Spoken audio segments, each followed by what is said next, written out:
예.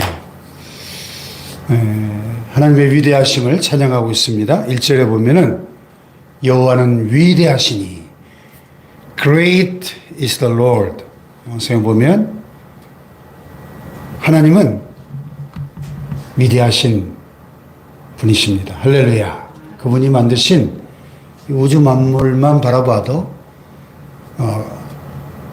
그분이 만드신 이 세계가 이렇게 위대하다면 저 끝없는 광활한 밤하늘의 별들과 동력 아침에 찬란하게 떠오르는 태양과 그 모든 우주 만물을 바라볼 때 그것을 만드신 우리 하나님은 얼마나 크고 위대하신 분인가를 우리가 짐작해 볼 수가 있죠. 시편 19편에 보면 하늘이 하나님의 영광을 선포하고 궁창이 그 손으로 하신 일을 나타내는도다.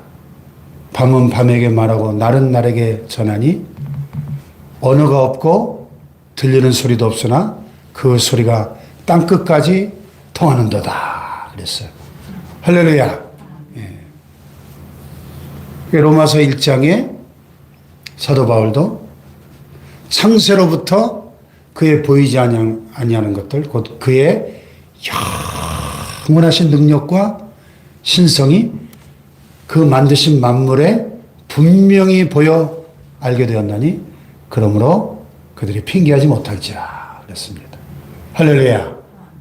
그래서 이 자연 만물은 하나님 만드신 교과서죠. 하나님을 느낄 수 있고 알 수 있게 우리에게 계시해 주는 교과서입니다. 교과서. 그래서 계시에는 특별 계시가 있고 일반 계시가 있는데 이 성경 말씀은 특별 계시고 일반 계시는 자연 만물입니다. 여호와는 위대하시니 그분은 우리 하나님의 성 거룩한 산에서 극진히 찬양 받으시리로다. 극진히 찬양받기에 합당하신 분이신 줄로 믿습니다. 우리 하나님의 성 거룩한 산은 어디죠? 시온 산, 예루살렘. 예루살렘은 해발 700m가 넘는 고지에 세워진 성읍입니다. 요새죠, 요새. 천혜의 요새.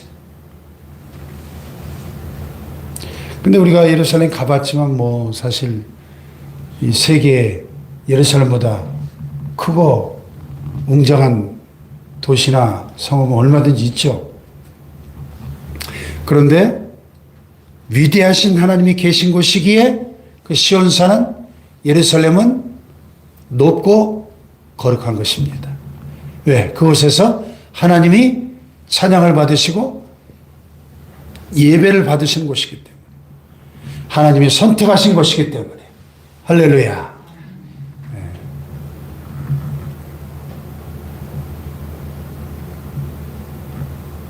오늘 우리 교회가 세상적인 관점으로 볼 때 작고 초라할 수 있습니다. 참 요새 이렇게 다니다 보면은 참 대한민국 선진국이 되다 보니까 이제 입이 떡 벌어지는 건물들이 참 많이 곳곳에 들어서지 않습니까? 그런데 중요한 것은 이것은 하나님의 눈과 마음이 하루 24시간 1년 365일 늘 머무는 곳이기 때문에 교회가 비록 작고 초라해 보일지 몰라도 가장 위대하신 하나님이 예배를 받으시는 곳이기에 이것은 높고 거룩한 곳입니다. 터가 높고 아름다워 온 세계가 즐거워하는 것이고 큰 왕의 성인 것입니다. 할렐루야.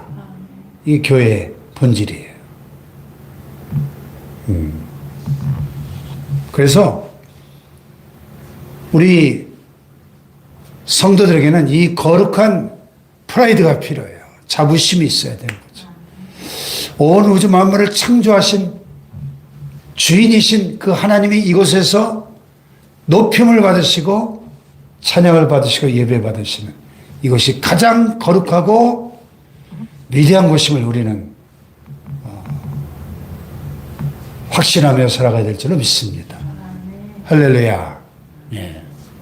터가 높고 아름다워 온 세계가 즐거워하며 큰 왕의 성 북방에 있는 시온산이 그러하도다. 2절 말씀은 또 한편으로 보면 선교적인 당위성과 선교적 관점을 보여주죠. 온 세계가 즐거워한다고 했어요. 이것은 장차 주님의 나라가 이 땅에 임하고 요한계시록 20장에 나오는 천년왕국의 시대가 도래할 때 예수님이 공중에 강림하시고 신령 대환란이 있고 지상에 재림할 때 어디로 재림하실까요? 그날에 그의 발이 감람산 동쪽 끝에 설 것이요. 스가랴 선지자가 예언했거든요. 예루살렘으로 강림하시는 거예요.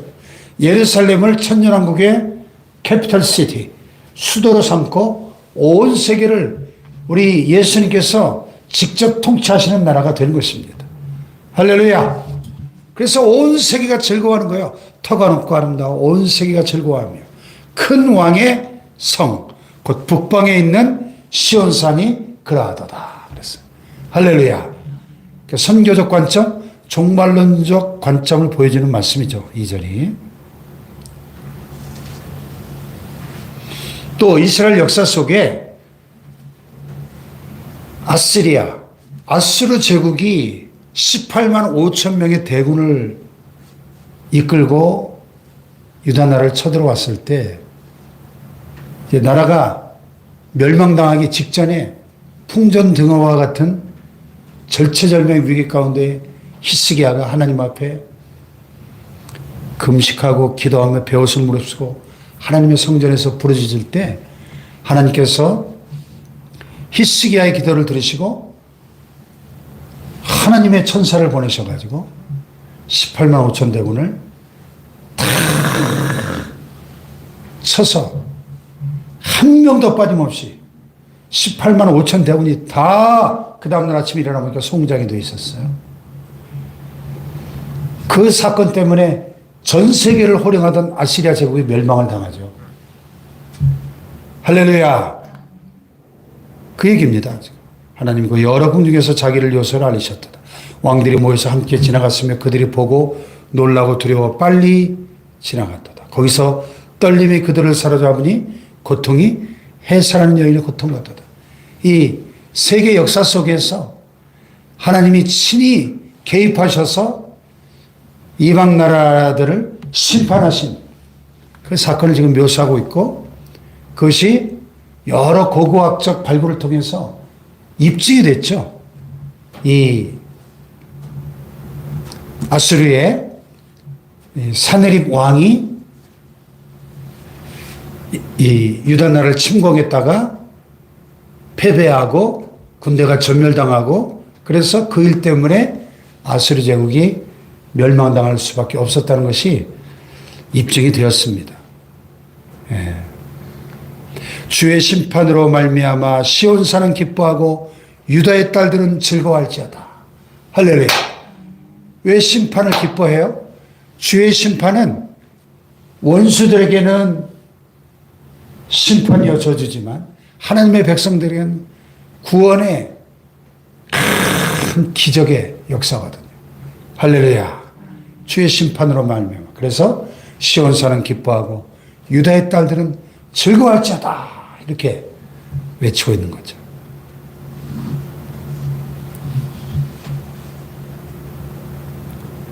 주님께서 2000년 전에 인류 역사 속에 개입하시고 사람이 되셔서 우리 모두의 죄를 짊어지고 십자가에 죽으시고 3일 만에 부활하심으로 원수 마귀와 그 죄와 죽음의 세력을 정복하시고 승리하심으로 인해서 우리 2000년 기독교의 역사는 그 승리하신 주님의 승리를 우리가 기뻐하고 함께 누리는 승리의 역사인 거죠. 할렐루야. 물론 때로 교회가 타락하고 변질돼 가지고 참 어두움, 그 암흑의 시기를 지날 때도 있었지만은, 그러나 역사 속에 고비고비마다 하나님이 개입하셔서 하나님의 사람들을 일으키시고 이 승리하신 주님의 이 십자가와 부활의 승리를 온 세계와 열방 가운데 전파하게 하시고 그 복음의 능력으로 민족과 열방을 살리시고 오늘 이제 주님의 재림이 가까운 이때에 이 복음이 온 세계 만방에 5대양 6대주에 한 번도 복음을 들어보지 못한 미전도 종족에게까지 쫙 전파가 됐죠.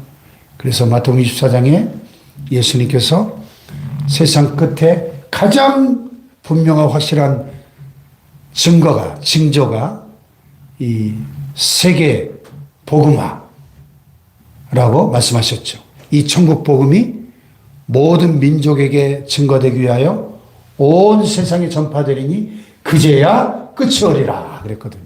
할렐루야. 예. 그래서 우리 충기가 어젯밤에 어떤 인터컵 선교회 집회를 다녀왔다고 하는데 인터컵 선교회 최바울 선교사 같은 분들이 강력하게 주장하는 것 중에 하나가 그 마태복음 24장의 예수님 말씀이에요. 이 천국 복음이 모든 민족에 증거되기 위하여 온 세상에 전파되리니 그제야 끝이 오리라.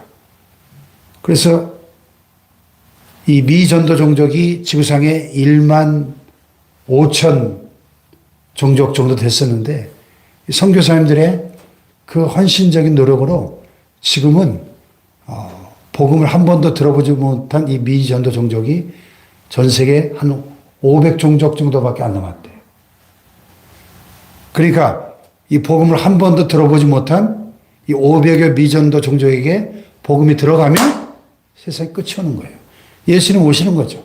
그만큼 종말이 가까운 거죠. 할렐루야. 예.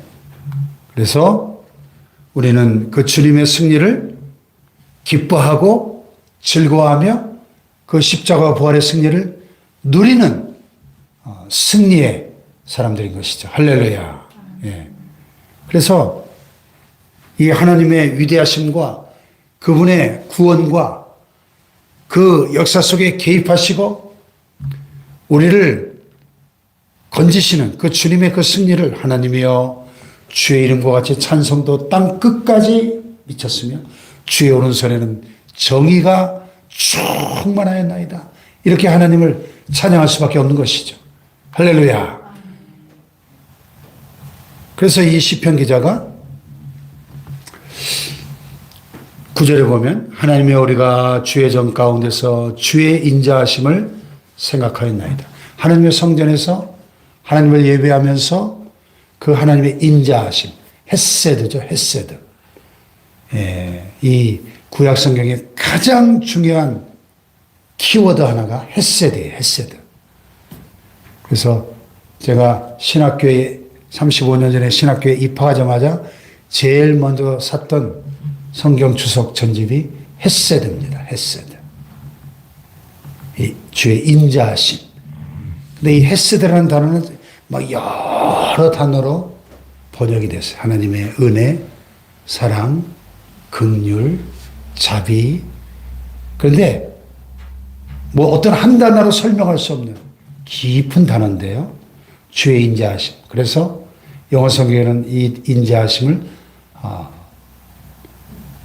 unfailing love 이렇게 번역을 했더라고요. unfailing love. 결코 unfailing 떨어지지 않는 사라지지 않는 그런 사랑. 변함이 없는 사랑. 무궁한 사랑. 영원한 사랑을 나타내고 있는 단어인 것이죠. 할렐루야. 하나님의 끝없는 사랑. 우리를 향한 그 변치 않는 사랑. 이게 이제 헤세드예요. 헤세드. 할렐루야. 우리의 부족함과 연약함과 허물에도 불구하고 끝까지 우리를 사랑하시는 그 하나님의 그 사랑을 이 시편 기자가 성전에서 하나님의 우리가 주의 전 가운데서 주의 인자하심을 생각하였나이다. 이렇게 고백하는 거예요. 그래서 제가 고등학생 때부터 그 어른 성가대에서 그 베이스를 했는데요. 그때 불렀던 그 성가 중에 하나가 이 본문 9절로 마지막 절을 이 본문으로 한 성가가 있었어요. 주의 성전 안에서 주의 성전 안에서 주의 사랑을 생각하나이다. 주의 사랑을 생각하나이다. 이런 멜로디인데요. 제가 젊었을 때 한 노래 했거든요. 그래가지고 막 남성 사중창단 만들어가지고 중창단 활동도 하고 막 그랬었어요. 예, 그런데 이 본문 후반부에 이 말씀들을 가지고 지어진 그 성가가 있어요. 너희는 시온을 돌면서 그것을 둘러보고 그 망대들을 세워보아라. 그의 성벽을 자세히 보고 그의 궁전을 살펴 후대에 전하리라. 이 하나님은 영원히 우리 하나님이시니 그가 우리를 죽을 때까지 인도하시리로다. 우리가 경험한 이 하나님을 후대에 널리 전파해서 우리 당대에 이 신앙생활이 끝나버리지 않고 우리 자손 대대로 이 여호와 하나님 신앙이 전수될 수 있도록 전파하라는 거죠. 너희는 시온 두루 다니면서 그 망대에 에게 말하시오. 뭐 이런 후렴구가 있었는데 이게 본문 이 12절로 14절의 말씀을 가지고 만든 찬양이에요. 그래서 그 하나님이 영원히 우리 하나님이시기 때문에 그가 우리를 죽을 때까지 인도하실 것이다. 시편 기자는 확신을 가지고 외치고 있습니다. 할렐루야. 죽을 때까지 우리 일생을 영원히 인도하시고 우리 일생이 다하였을 때 그분의 나라로 우리를 인도해 주실 것을 우리는 믿습니다. 할렐루야.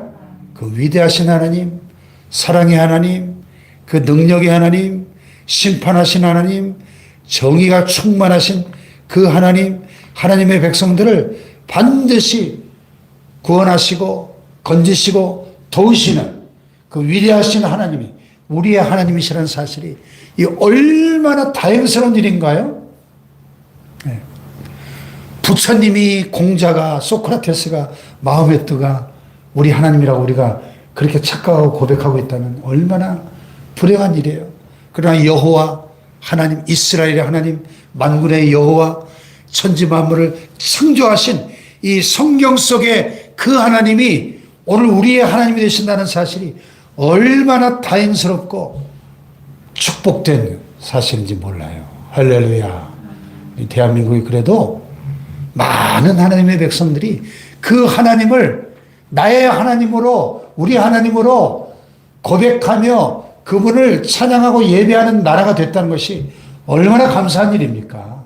할렐루야. 여호와로 자기 하나님을 삼은 나라, 곧 그의 기업으로 빼심받은 백성은 복이 있도다. 성경은 말씀하거든요. 할렐루야. 하나님을 자기 하나님으로 삼은 나라가 복되다는 거예요. 오늘 이 복된 대한민국에 살고 있는 것이 감사하지 않나요? 할렐루야. 네. 그래서 거룩한 산에서 극진히 찬양받으시기에 합당하신 위대한 구원의 하나님을 우리가 우리 평생에 죽을 때까지 우리의 삶을 인도해 주실 그 하나님을 높여드리고 찬양하며 예배하는 삶이 되시기를 주님의 이름으로 축복합니다. 기도하십시다.